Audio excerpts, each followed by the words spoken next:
Good morning. Morning మ్యాగజైన్‌కి స్వాగతం. ప్రముఖ దినపత్రికలో వస్తున్న వార్తల వెనకాల జరుగుతున్న పరిణామాలు చూద్దాం.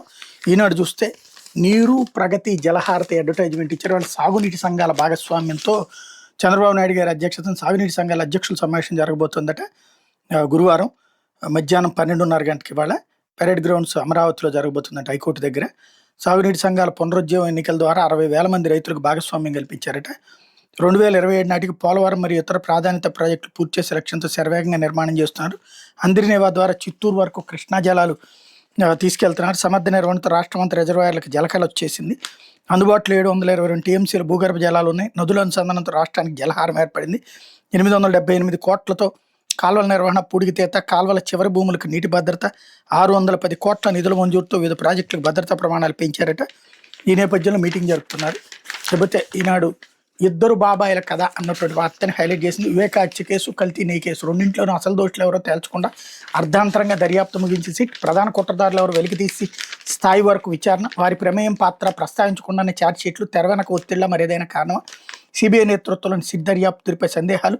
ఇది ఇద్దరు బాబాయిల కథ. ఒక బాబాయ్ ఏమో అత్యంత క్రూరంగా హత్యకు గురికాగా, మరో బాబాయ్ ఏమో దేవదేవుడి పాలిట జరిగిన మహాపాపానికి కారకులను ఆరోపణలు ఎదుర్కొంటున్నారు.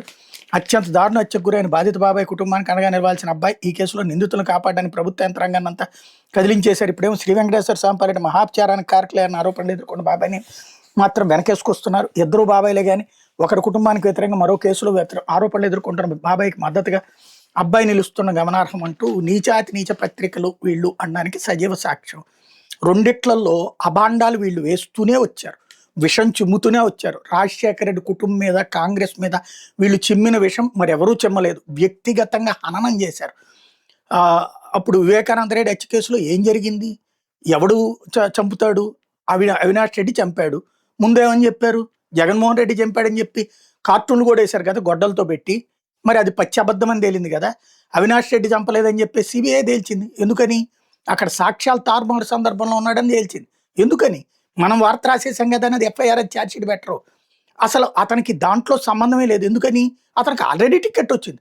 టికెట్ వచ్చినోడు ఆ టికెట్ రాదని చెప్పి చంపుతాడా, లేకపోతే టికెట్ ఇచ్చినటువంటి వాడు చంపేశాడని మనమే చెప్పాం. అర్థం లేని లాజిక్. టికెట్ ఇచ్చిన జగను వివేకానంద రెడ్డిని చంపేశారని చెప్పారు. తర్వాత టికెట్ తీసుకున్న అవినాష్ రెడ్డి తన టికెట్ జగన్ ఎక్కడ వెనక్కి తీసుకుంటాడు వివేకానంద రెడ్డి చెప్తే అని చంపేశారని చెప్పారు. ఈ రెండుకి అసలు అర్థం ఏమైనా ఉందా? రెండో పెళ్లి జరగటం, ఆ పెళ్లికి బిడ్డ పుట్టడం, ఆ బిడ్డకి ఆస్తి రాయటం, ఆ కాగితాలని చించేయడం, ఆ కాగితాలు ఎత్తుకుపోవడం, ఇదంతా దాచేశారు. ప్రజల్ని మోసం చేస్తూనే ఉన్నారు. మేము మోసం చేశాం కాబట్టి ప్రజలందరూ కూడా మోసపోయారు. కానీ అక్కడ సిబిఐ మోసపోలేదు. సిబిఐ కరెక్ట్ పాయింట్ పెట్టింది. కాబట్టి ఇప్పుడు సిబిఐ తప్పు నరేంద్ర మోడీ చేశాడు. ఇక్కడ బీజేపీ వాళ్ళు సిగ్గుపడాలి. బీజేపీని ఇక్కడ దోషిగా చూపెడుతున్నారు, సిబిఐని దోషిగా చూపెడుతున్నారు. కేంద్రం ఒత్తిడితో ఇది చేస్తోందని చెప్తున్నారు. అట్లాగే తిరుమల లడ్డూది అడ్డదిడ్డమైంది. తనిఖీలు చేసింది ఎప్పుడు? లడ్డూకి సంబంధించినటువంటి నెయ్యిది ఈ ప్రభుత్వం వచ్చాక తీసుకున్నటువంటిది. ఈ ప్రభుత్వం వచ్చాక తీసిన నెయ్యిలో కల్తీ జరిగిందంటే దాన్ని రిజెక్ట్ చేస్తారు. అంతకుముందు 18 సార్లు వైసీపీ టైంలో రిజెక్ట్ చేశారు, 15 సార్లు తెలుగుదేశం టైంలో రిజెక్ట్ చేశారు.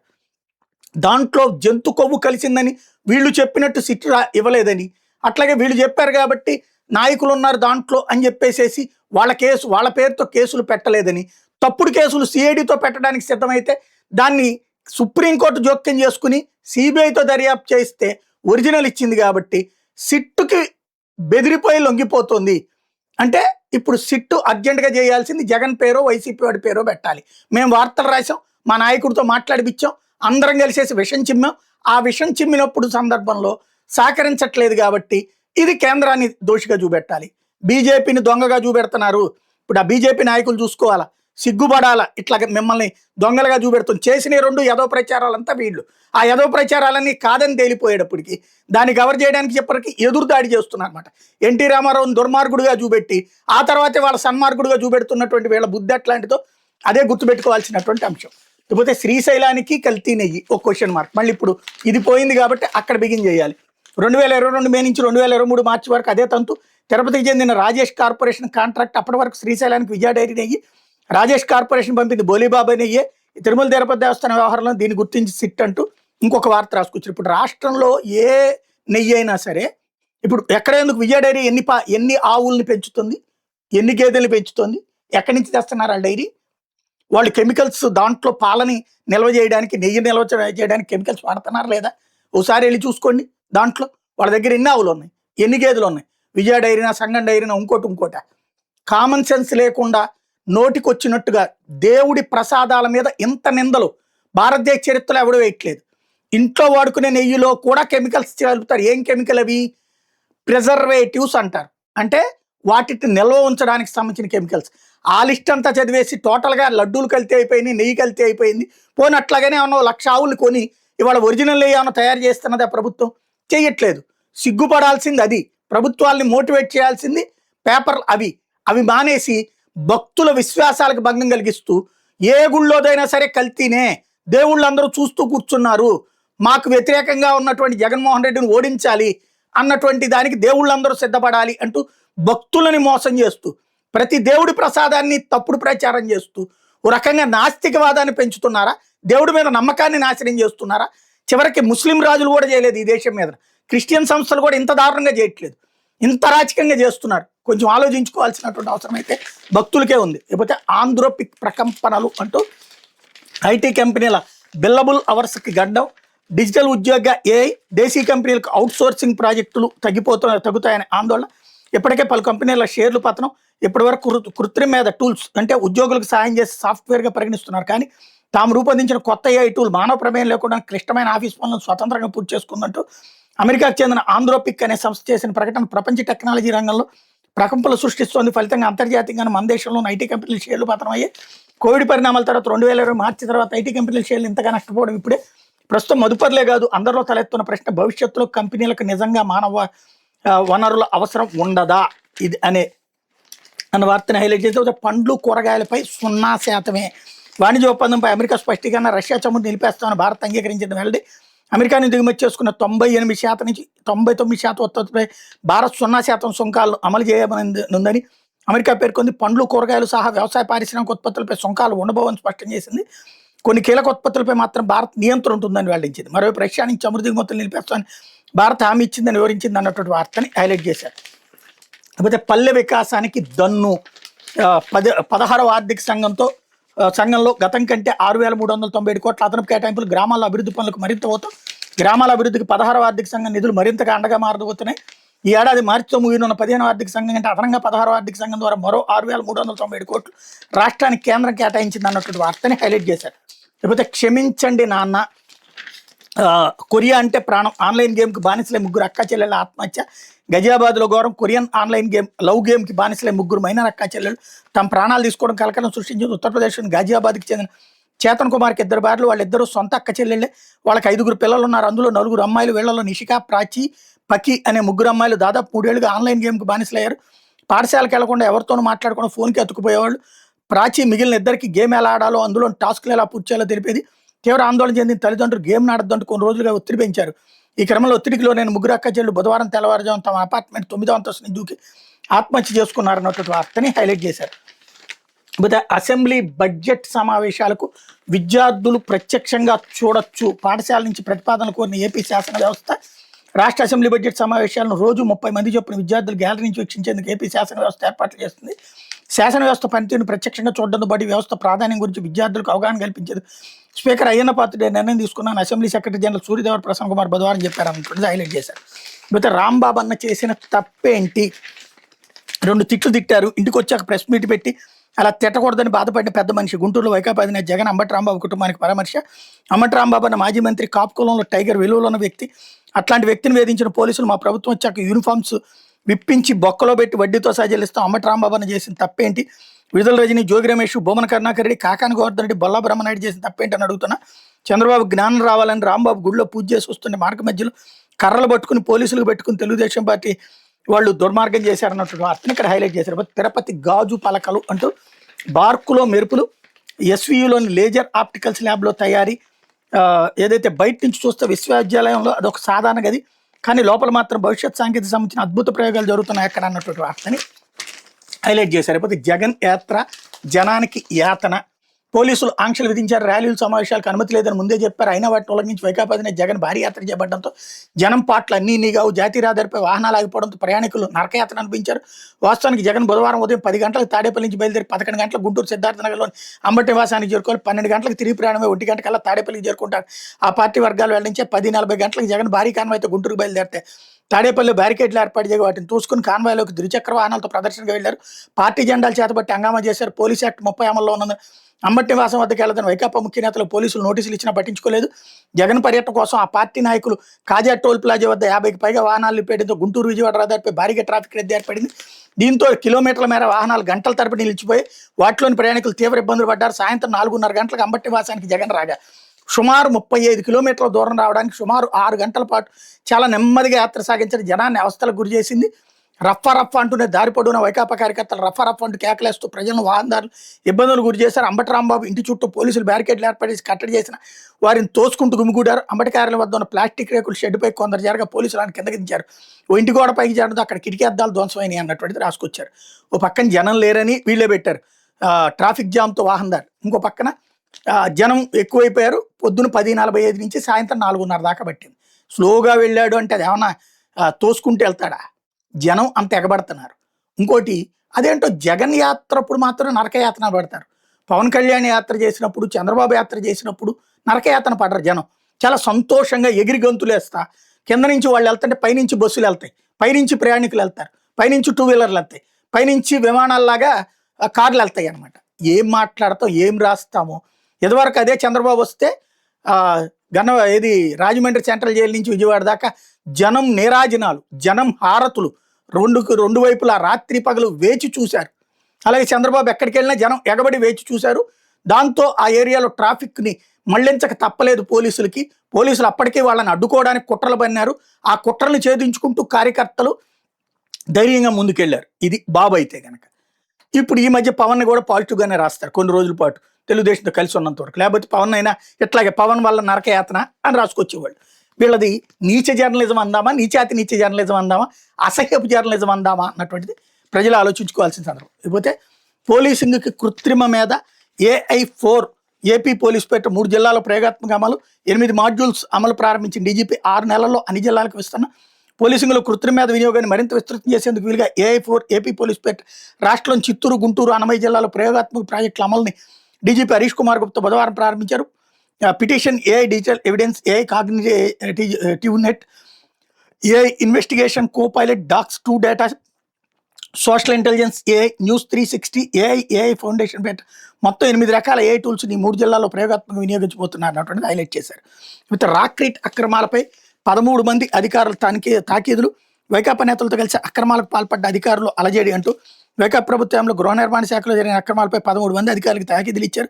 రాక్రీట్ సంస్థ గృహ నిర్మాణాలు చేసిన అవినీతిపై విచారణకు విజిలెన్స్ అధికారులు ప్రభుత్వం నియమించింది అన్నటువంటి వార్తను హైలైట్ చేశారు. ఇది ఎట్లా ఉంటుందంటే కరెంటు కుంభకోణం లాగానే ఉంటుంది. కరెంటు కనుక ₹2.49 అమ్ముతుంటే కొనుక్కుంటుంటే ప్రభుత్వం కుంభకోణం అని పుంకాను కథనాలు రాశారు. చంద్రబాబు వచ్చాక ₹2.49 కంటే తక్కువ కొన్నారంటే 4.5 కొన్నారు. 4.5 కొన్నది కుంభకోణం కాదు, ₹2.49 కొన్నది కుంభకోణం. అట్లాగే ₹1,50,000 ఇల్లు కట్టే అదవి ఎవడున్నాడు ఇవాళ రోజున? కట్టేవాడు ఇవాళ పోయి తెలుగుదేశం అయ్యంలో ఎవడన్నా కడుతున్నాడా? ఈవెన్ 400 కోట్లు 500 కోట్లు పెట్టి ఇప్పుడు మళ్ళీ ఆ టిట్కో ఇల్లు కట్టిస్తున్నారే, దానికి 2.5-3 లక్షల రూపాయలు ఒక్కొక్కరికి వసూలు చేసేది. అదే ₹1,00,000కి ₹1,50,000 కట్టి చెల్లిస్తామంటే కూడా దాంట్లో కుంభకోణం జరిగింది రాయడం వీళ్ళకే చెల్లింది. నీచ పత్రికలు అనేటటువంటిది అందుకే మాట్లాడేది. లేకపోతే సాక్షి, బాబు జంగిల్ రాజ్ భయానక పాలనతో ప్రజాస్వామ్యం కూని, చంద్రబాబు సర్కార్ అరాచక పాలనపై వైఎస్ఆర్సీపీ అధ్యక్షుడు వైఎస్ జగన్ నిప్పులు, అంబటి జోగేళ్లపై విధ్వంసకాండ నిప్పు పెట్టడం దారుణం, పోలీసుల సమక్షంలో యథేచ్ఛగా దాడుల పరం, ఇప్పుడు తప్పులు చేస్తున్న ఎవరిని వదిలిపెట్టడం, వచ్చేది మా ప్రభుత్వం, వడ్డీతో సహా తిరిగి చెల్లిస్తాం, అన్ని విచారణ చేస్తాం, కోర్టు బోనెక్కిస్తాం, చంద్రబాబు లాంటి దిగజారి నేత ప్రపంచంలోనే ఉండరు, సిబిఐ సిట్ ఛార్జ్ షీట్లో వైవి సుబ్బారెడ్డి, బొమ్మన కరుణాకర్ రెడ్డి పిల్లైన పేర్లు లేవంటే క్లీన్ చిట్ ఇచ్చినట్టే కదా, గుంటూరులో అంబటి కుటుంబాన్ని పరామర్శించి భరోసా ఇచ్చిన వైఎస్ జగన్ అన్నటువంటి విషయాన్ని ఇక్కడ హైలైట్ చేశారు. ఇలాంటిది మళ్ళీ జరిగితే మాత్రం చూస్తూ ఊరుకునేది ఉండదు, దానికి ఖచ్చితంగా ప్రతిఘటన ఉంటుంది. అవసరమైతే రాష్ట్ర వ్యాప్త బంధుకు కూడా పిలిపిస్తాం. ఎప్పటికైనా ఆపకపోతే అడుగులు ఇంకా వేగంగా పడతాయి, ఇష్యూస్ పెద్దవవుతాయని చంద్రబాబుని గట్టిగా హెచ్చరిస్తున్నా. ఈ ఘటనపై NHRC ఫిర్యాదు చేస్తున్నాం, సుప్రీంకోర్టు తలుపులు కూడా తడతాం, అన్ని రకాల పోరాటాలు చేస్తా ఉంటూ జగన్ స్టేట్మెంట్ ఇక్కడ హైలైట్ చేశారు. అయితే ఏపీలో జంగిల్ రాజుపై fact committee, NHRC chairman justice V Ramasubramanian వెల్లడి, ప్రత్యేకంగా నివేదిక తెప్పించుకుని దోషులపై చర్యలు తీసుకుంటామని స్పష్టీకరణ. ఆంధ్రప్రదేశ్లో మాజీ మంత్రులపై దాడి చేశారంటూ ఆగ్రహం. ఆయా ప్రాంతాల్లో పోలీసులు ప్రేక్షక పాత్రను తప్పుపట్టిన వైను. పోలీసుల వ్యవస్థ పనితీరుపై SC commission chairman Kishore Makwana మండిపాటు. దళితులు వెలివేయడం క్షమించరా నేరమని ఆగ్రహం. త్వరలో ఎన్సీఎస్సీ బృందం రాష్ట్రంలో పర్యటిస్తుందని వెళ్ళి రాష్ట్రంలో రాజ్యాంగం అపహాస్యం పాలవుతుందని వైఎస్ఆర్సీపీ బృందం ఆధారాలతో ఫిర్యాదు. చంద్రబాబు ప్రభుత్వం ఏర్పడినప్పటి నుంచి వైఎస్ఆర్సీపీ శ్రేణులపై దాడులు. 20 నెలల్లో 390 హత్యలు, 766 దాడులు. పూర్తిగా క్షీణించిన శాంతి భద్రతలు. ఎన్హెచ్ఆర్సీ ఎస్సీ కమిషన్ దృష్టికి తీసుకెళ్లిన వైఎస్ఆర్సీపీ అన్నటువంటి వార్తని హైలైట్ చేశారు. ఇకపోతే జలకంటక సర్కారుపై పోరు కేక. నేడు చలో పోతిరెడ్డిపాటుకు రాయలసీమ రైతాంగం. ఎత్తిపోతలు పూర్తి చేయాలని వైఎస్ఆర్సీపీ ఆధ్వర్యంలో నిరసన. తరలి రానున్న నేతలు, కార్యకర్తలు, రైతులు, రైతు సంఘాల సంఘీభావం. సభకు అనుమతి ఇవ్వకుండా చివరి క్షణం వరకు అడ్డుకున్న ప్రభుత్వం. అనుమతి లేకుండా పోతిరెడ్డిపాటు పోరుకి సిద్ధమైన సీమ, నెల్లూరు రైతులు, ప్రజలు. చివరికి షరతులతో కూడిన అనుమతి మంజూరు చేసిన ఆత్మకూరు డీఎస్పీ. సభకు ఏర్పాటు చేసిన వైఎస్ఆర్సీపీ నేతలు కారసాని రాంభూపాల్ రెడ్డి, బైరెడ్డి సిద్ధార్థ రెడ్డి అన్నట్టు హైలైట్ చేశారు. లేకపోతే బాధ్యత దులిపేసుకున్న మోడీ. చైనాతో ఘర్షణ సమ్మెలో బాధ్యతంగా వ్యవహరించలేదు. అప్పటి ఆర్మీ చీఫ్ పైకి నెట్టేశారు. నరవణే పుస్తకంలో ఏముందో యువత తెలుసుకోవాలి. కాంగ్రెస్ అగ్రనేత రాహుల్ గాంధీ వెల్లడి. వీడు మనిషో పశువు అర్థం కావట్లేదు. వీడు అనే పదం వాడటం తప్పే, కానీ ఇతను మాట్లాడుతున్నది సైన్యానికి నీదేరా బాధ్యత, నీకేం కావాలో మీ ఇష్టం వచ్చింది చేయండి, దేశ రక్షణ మీకు అప్పచెప్తున్నావు అంటే సైన్యానికి అట్లా కాదు, ప్రతి గంటకి నేను ఏ బుల్లెట్ కావాలో, బుల్లెట్ ఎంత వాడావో నాకు లెక్క చెప్పు, లేకపోతే ఇంకేమి నీకు ఎంత ఇస్తానో అంతే చెయ్యి అని చెప్పలేదు. నెహ్రూలా ఆ రోజున నెహ్రూ అట్లా చేయబట్టినే భూభాగం లాక్కుపోయింది. ఆ సైన్యానికి పూర్తి స్వేచ్ఛనిస్తే సైన్యానికి పూర్తి స్వేచ్ఛనీయడం తప్పనేటటువంటి దేశద్రోహి భారత ప్రధానమంత్రి కావాలనుకుంటున్నాడు.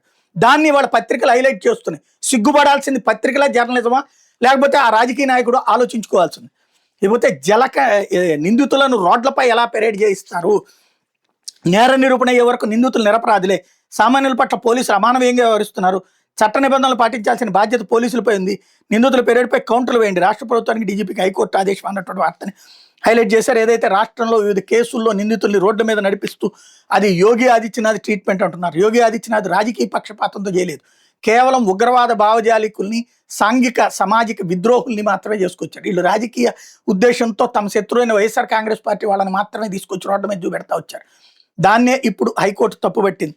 అయితే రాష్ట్రంలో పాలన హైజాక్ అవుతోంది అంటూ, రాష్ట్రంలో చట్టబద్ధ పాలన హైజాక్ అవుతుందని 10 వామపక్ష పార్టీల ముఖ్య నాయకులు ఆందోళన వ్యక్తం చేశారు.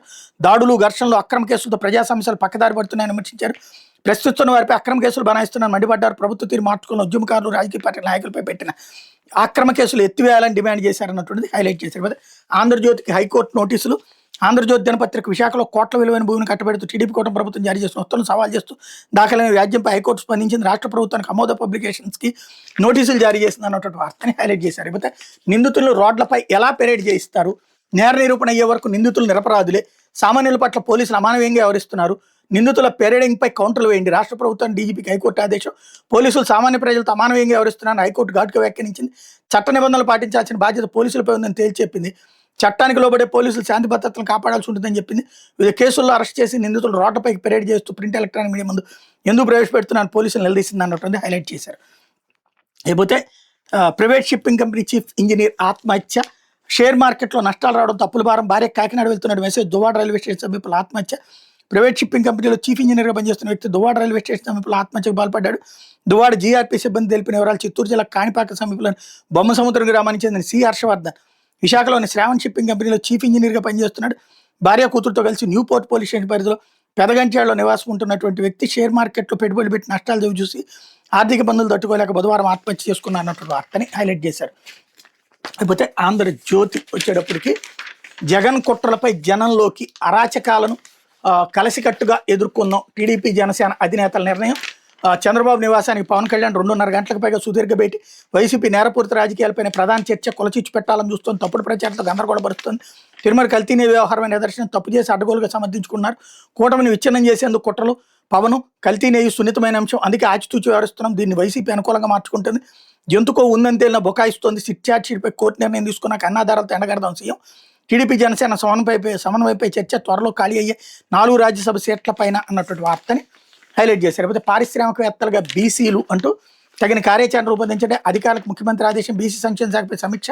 ఆదరణ 3 ద్వారా ఆధునిక పరికరాలు. 60 కోట్ల శాసకీయ నిధులతో గురుకుల స్కూళ్లు, హాస్టల్ అన్నటువంటిది హైలైట్ చేశారు. లేకపోతే అవును తప్పు చేశాం, కల్తీనేయి కేసులో అప్రూవర్గా మారిన 3 నిందితుల్లో డైరీ ఎక్స్పర్ట్ సురేంద్రనాథ్ ప్రోటోకాల్ దర్శనాలు మర్యాదలతో వాళ్ళ మర్యాదలకు మురిసి తప్పు చేశాన వేళ కోర్టులో నేరం అంగీకరించిన టాప్ సైంటిస్ట్ రసాయనాల సరఫరా వ్యాపారి బోలేబాబా డైరీ ఉద్యోగి సైతం నేరాంగీకారం అన్నటువంటి వార్తని హైలైట్ చేయకపోతే హవ్వ నవ్విపోదురుగాక అంటూ తిట్టి సారీ చెప్పినందుకు పోవడాలంట కాపు కులంలో రాంబాబు టైగర్ అంట సొంత పార్టీ నేతలే నవ్వుకునేలా జగన్ వ్యాఖ్యలు అంబటి బూతుల చరిత్ర మరిచి పొగడతలు. ఆ రోజున అతని పేరేంటి పట్టాభి ఇలాగే బూతులు తిట్టి ఆ తర్వాత ఇట్లాగే దాడి చేస్తే వైసీపీ వాళ్ళు అప్పుడు చంద్రబాబు గారు వాళ్ళ ఇంటికి వెళ్ళి పరామర్శించారు కదా, వాళ్ళ ఆయన్ని కూడా పరామర్శించారు కదా, మరి అప్పుడు బూతుల్ని స్వాగతించినట్టు చంద్రబాబు గారు. ఇప్పుడు చేస్తే బూతు అప్పుడు చేస్తే నీత. మేమేం చెప్తే అదే. జనాలు వెర్రివేదోల్లాగా చదువుతున్నారు నమ్ముతున్నారు అనేటటువంటి ఒక అహంకారపూరిత ధోరణితో నీచాతి నీచ పత్రిక రాసినటువంటి వార్త. పార్టీ కార్యకర్తల కంటే దారుణంగా వీళ్ళే కట్టర్ కార్యకర్తలుగా మారి రాస్తున్న వార్తలకి సాక్ష్యం ఇది. లేకపోతే ఆన్లైన్ గేమ్కి బానిస అక్కా చెల్లెల ఆత్మహత్య ఇక్కడ కూడా హైలైట్ చేశారు. లేకపోతే పరామర్శ లేక బల ప్రదర్శన. అరగంట ప్రయాణానికి 9 గంటల పాటు జగన్ దండయాత్ర. వాహనాలను అడ్డదిడ్డంగా నిలిపేసి లేని జనం ఉన్నట్టు నానా హడావిడి. ట్రాఫిక్ భారీగా స్తంభించినట్లు కలరింగు. అంబటింట్లో గడిపింది అరగంట, మీడియాతో మాట్లాడింది గంటన్నర. అడుగడుగున నిషేధాజ్ఞలు ఉల్లంఘన. సిగ్గు శరం నీతి నియమం లేని నీచాతి నీచ పత్రికను మరోసారి నిరూపించింది. ఇక్కడ అధికారంలో ఉంది ఎవరు? తెలుగుదేశం. పోలీసులు నిద్రపోతున్నారు. అక్కడ కనుక అట్లా దొంగచాటుగా చేస్తుంటే, ఏది వెహికల్స్ అడ్డుపెట్టి చేస్తుంటే, పోలీసులు అడ్డుపెట్టి ఆపాలని ప్రయత్నించిన జనం ఎగబడ్డారు. 9 గంటలు పట్టిందంటే జనం అంత వచ్చారు. ఏ జనము లేకుండా 9 గంటల పాటు పట్టిందా? సిగ్గుండొద్దు ఆ మాట రాయడానికి? నీచాతి నీచ పత్రిక అన్నటువంటిది నిరూపించుకుంటున్నారు వీళ్ళు. వాళ్ళు నీచులు, వీళ్ళు నీచాతి నీచులు అన్నటువంటి. అంతకుమించి మరేమీ లేదు. లేకపోతే పోలీసింగ్లో ఏఐ విప్లవం అంటూ AI 4 AP పోలీస్ ప్రాజెక్టుకి శ్రీకారం అన్నటువంటి ఇందాక అక్కడిది ఇక్కడ హైలైట్ చేసి. లేకపోతే నకిలీ మద్యం కేసులో మరో 3కి బెయిల్ అంటూ జైలు నుంచి అద్దేపల్లి సోదరులు విడుదల. నేడు మరికొందరు రోనక్ అనిల్ చొక్రా పిటిషన్లు కొట్టివేత అన్నటువంటిది హైలైట్ చేశారు. దొంగ కేసు ఏదైతే కల్తీ మద్యం చేసిన తెలుగుదేశం నాయకులు ఇరికిచ్చింది వైసీపీ వాళ్ళని, జోగి దాని నుంచి బెయిల్ వస్తే ఇప్పుడు అసలు దొంగలకి బెయిల్ వచ్చిందనమాట. అసలు కలిపినటువంటి వాళ్ళకి వీళ్ళ చేతనే కదా దొంగ చెప్పించింది. వీళ్ళకి బెయిల్ ఇప్పించేందుకు సహకరించింది ఎవరు? అధికార పక్షమే కదా. వీళ్ళు అధికార పక్షం వాళ్ళే కదా. ఇది ఓవరాల్గా జరుగుతున్నటువంటి తంతు. ఇది దినపత్రికలో వచ్చిన వార్తలు వెనకాల జరుగుతున్న పరిణామాలు.